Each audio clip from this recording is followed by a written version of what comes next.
أعوذ بالله من الشيطان الرجيم بسم الله الرحمن الرحيم الحمد لله رب العالمين والصلاة والسلام على رسول الله وعلى آله وصحبه أجمعين أما بعد. All praise and thanks be to Allah subhanahu wa ta'ala. We thank Allah for blessing us the tawfiq to gather in this masajid seeking knowledge. Alhamdulillah, last week we had a session with Ustad Rehmani. So that's why we didn't have the weekly class, because he was here last weekend. Jazakallah khair, inshallah we'll start today. So the topic for today, the next chapter, is the intercession, the shafa. On Yawmul Qiyamah, on the day of judgment, the Prophet ﷺ will make shafa, intercede for us to get forgiven, to be entered into Jannah. So there are many ayats and hadiths about the hukum for shafaat in the Quran and the hadiths. So it is of two types. There are some ayats which talk about it, and there are some ayats which reject it. So that is the ayat which talk about it is the shafaat which is proven, and the ayat which reject shafaat is the shafaat which is the shafaat batil, the one which is not proven, which the mushrikeen believe in. Which the mushrikeen of Mecca, what did they believe in? Why did they worship the idols? They said, because we cannot talk directly and ask from Allah, so we want this to be our intercessors, to be between us and Allah. So similarly, even today we have people who believe and have similar claims that I cannot ask directly from Allah, so we need an intercessor between us. So they don't want to talk directly to Allah. So that's why that they believe that, okay, if I believe in this Shaykh or in this Peer on Yawmul Qiyamah, he will do shifa for me. So this is a shifa which is not proven. They have no evidence for this. So the shifa which is affirmed and proven in the Quran and Hadith has three conditions. So we need to learn this. The first condition, that the person who will make shifa, can he do it on his own? Nobody can do shifa on his own. He needs permission from Allah subhanahu wa ta'ala. So the shafi, the person who's making intercession, like even Rasulullah sallallahu alaihi wasallam, he is going to make shifa. We all know this. But that will also be with the permission of Allah subhanahu wa ta'ala. So first thing is, a person who's making intercession should have permission of Allah subhanahu wa ta'ala. Not anyone can go and intercede for somebody in front of Allah. The second condition is the mashfu, the one for whom shifa is made. Can that be anybody? If somebody has the permission to make shifa that Rasulullah will have, can he make it shifa for anybody and everyone?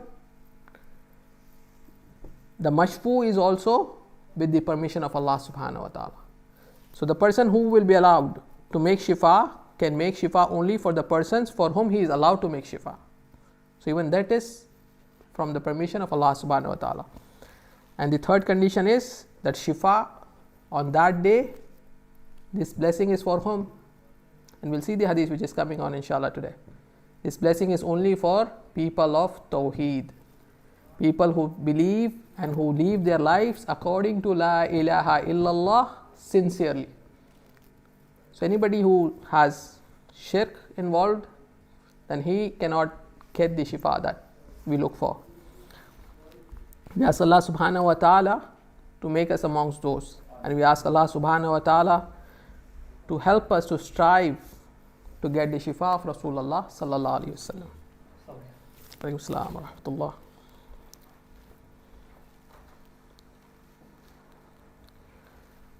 So what is important to get and be one of those who have the shifa, as we understood, is we need to have the right understanding of our creed, of our aqidah, and the right understanding of La ilaha illallah, of Tawheed, so that we are one of those who can have the shifa of Rasulullah sallallahu alaihi wasallam. As mentioned in the hadith, Abu Hurairah radiallahu ta'ala anhu asked the Prophet sallallahu alaihi wasallam, who will be the happiest of people with your intercession, with your shifa? He sallallahu alaihi wasallam said, so this is important, we need to learn this, we need to know whether we will be amongst them. He said, whoever said La ilaha illallah sincerely with pure intention from his heart. So you need to have your La ilaha illallah khalis, pure, sincere, for the sake of Allah. So we need to learn this La ilaha illallah and improve it. That's what we are trying to do all these weeks. We are trying to understand Tawheed, La ilaha illallah, its conditions, what negates it, what affects it, to purify it and strengthen it, inshallah. So this intercession on Yawm al-Qiyamah is for those people with pure intent, and if Allah so wills, it will not be for those who commit shirk. So people of shirk don't have a chance to get shifa from Rasulullah sallallahu alaihi wasallam.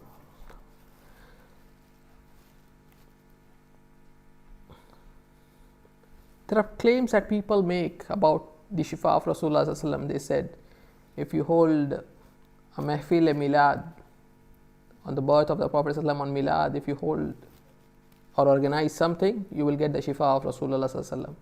Or they say, if you read something, a qasida in the praise and honor of Rasulullah sallallahu alaihi wasallam, you will get a shifa on Yawm al-Qiyamah. So for all these claims, where are the evidence? They need to bring the evidence. So from the hadith we say, from hadith of Abu Hurairah that we just looked, Rasulullah said, who is going to get this shifa on Yawm al-Qiyamah from me? The ones who are upon La ilaha illallah and sincere upon it.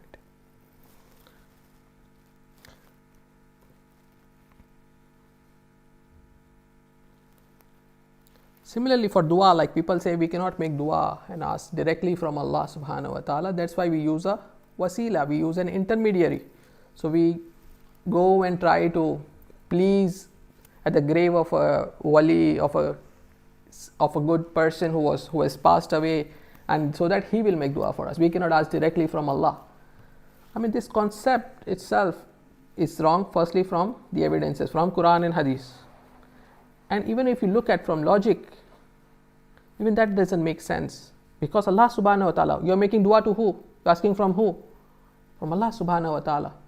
And Allah says about himself, Nahnu akrabu ilaykum min hablil warid. We are closer to you than your jugular vein. So the vein which connects your heart, where your blood flows, goes in and out. Allah is closer to you than that.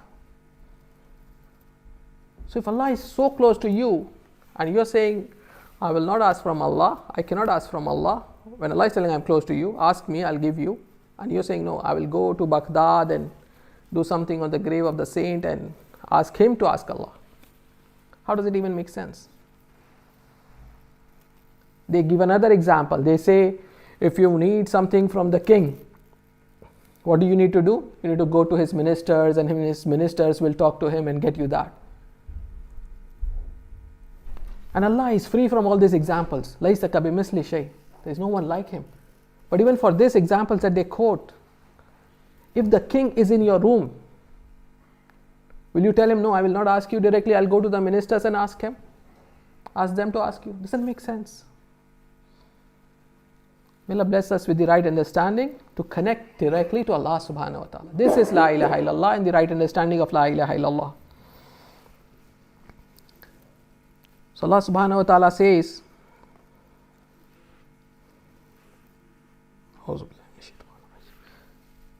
in ayah 51, وَأَنذِرْ بِهِ الَّذِينَ يَخَافُونَ أَن يُحْشَرُوا إِلَى رَبِّهِمْ لَيْسَ لَهُم مِّن دُونِهِ وَلِيٌّ وَلَا شَفِيعٌ لَعَلَّهُمْ يَتَّقُونَ.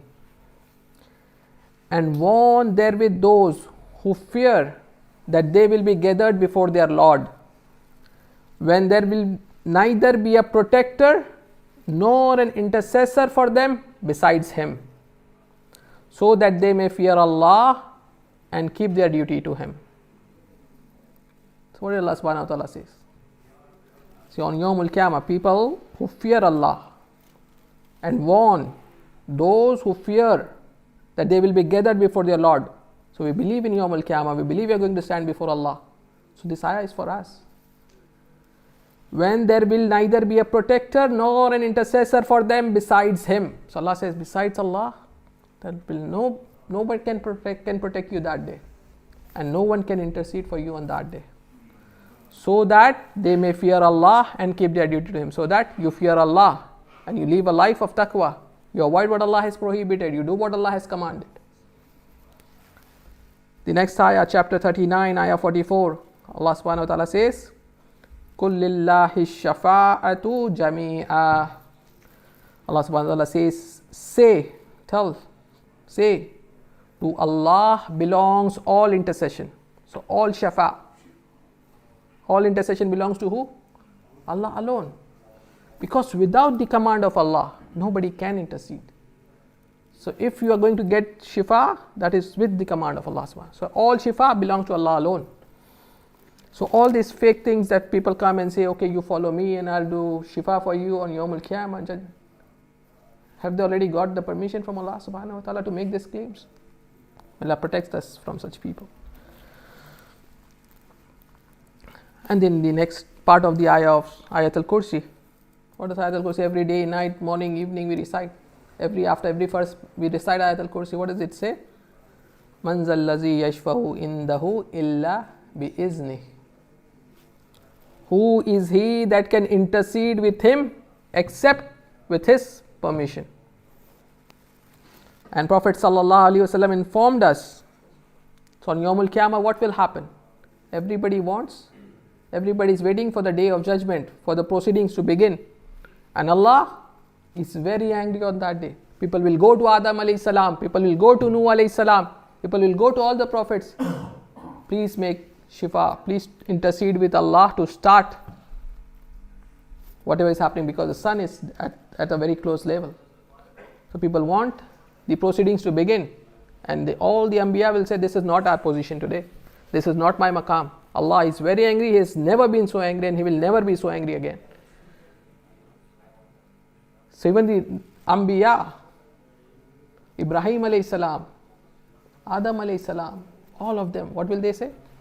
Today we cannot intercede in front of Allah subhanahu wa ta'ala.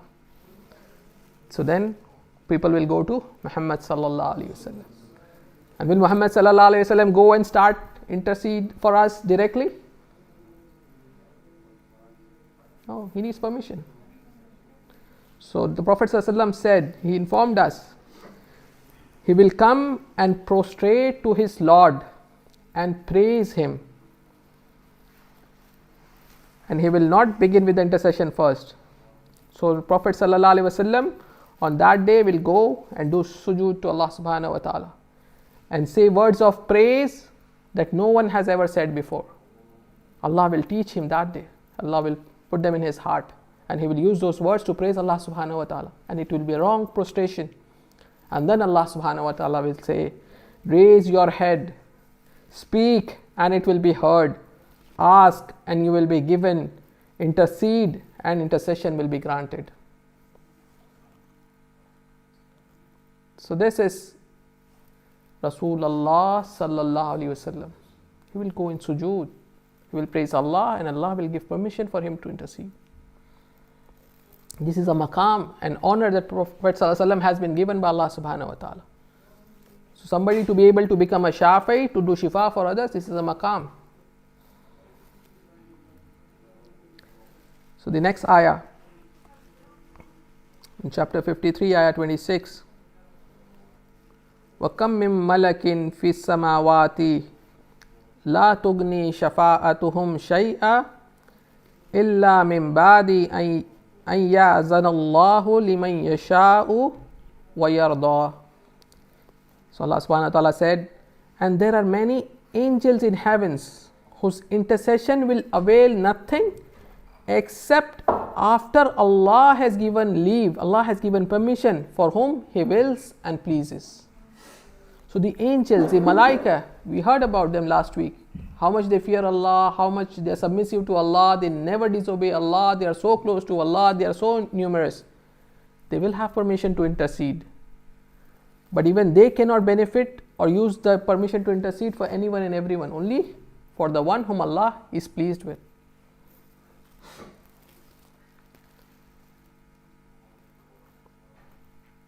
The next ayah, chapter 34, ayah 22 and 23, Allah subhanahu wa ta'ala says, say, call upon those whom you assert to be associate gods besides Allah. So this ayah is pointing to the mushrikeen. So call upon those whom you assert besides Allah. They possess not even the weight of an atom. They possess nothing, either in the heavens or on the earth, nor have they any share in either. They don't have any share in the heavens or on the earth, nor there is for him any supporter from among them. They cannot support anyone. Intercession with him profits not, except for him whom he permits. So the people that you call besides Allah, that you have appointed yourself thinking that these people will intercede for us, we are worshipping them, we are pleasing them, we are making them happy, they cannot benefit you, because nobody can intercede in front of Allah without the permission of Allah. And nobody owns anything in the heavens and the earth, and nobody has any share in anything in the heavens and the earth. Everything belongs to Allah alone. Abul Abbas, Shaykh al-Islam Ibn Taymiyyah rahimahullah said that Allah has equally negated all that the mushrikeen have attached to their false gods. So in this ayah, Allah negated everything, because they asked them for things. They own nothing, they possess nothing. How can they give? So Allah has negated everything.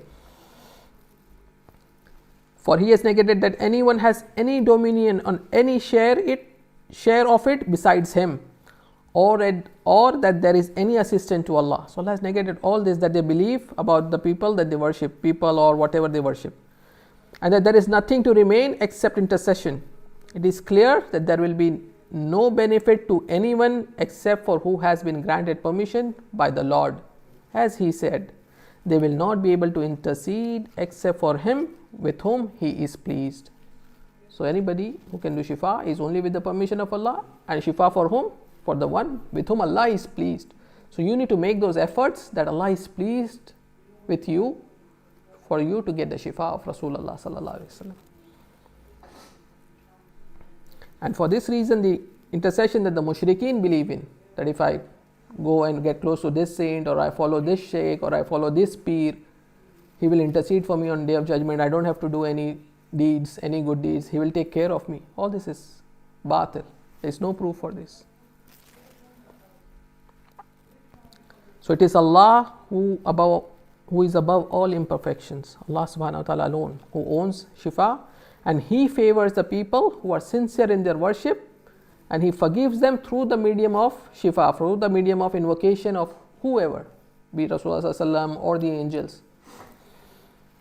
So He has given permission to intercede as an honor to Him, and to confer upon Him the highest place. Al-Maqam al-Mahmud is for Rasulullah sallallahu alaihi wasallam, and this is a lofty position. The highest place is for Rasulullah sallallahu alaihi wasallam, and has been given by Allah subhanahu wa ta'ala as an honor.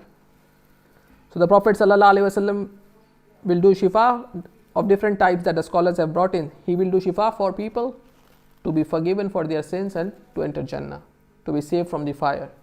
He will do shifa for people who never did shirk, who had Tawheed, but they had so many sins that they've entered the fire. So Prophet ﷺ will make shifa to Allah to remove them from the fire. And He will do shifa for people who are already in Jannah, but they are at a lower level. So He will make shifa and request Allah to increase their ranks. We make dua to Allah subhanahu wa ta'ala to bless us with the shifa of Rasulullah sallallahu alaihi wasallam, and to make us from those with whom He is pleased. Because without the pleasure of Allah, if we meet Allah and He is not radi with us, if He is not pleased with us, we have no way out. We are doomed. May Allah bless us with the understanding of Tawheed and understanding of La ilaha illallah, and may Allah make us upon the right Aqidah, the right creed that Prophet sallallahu alaihi wasallam came with and the Sahaba were upon. Ameen ya Rabbal Alameen. Wa akhiru da'wana alhamdulillahi Rabbil Alameen.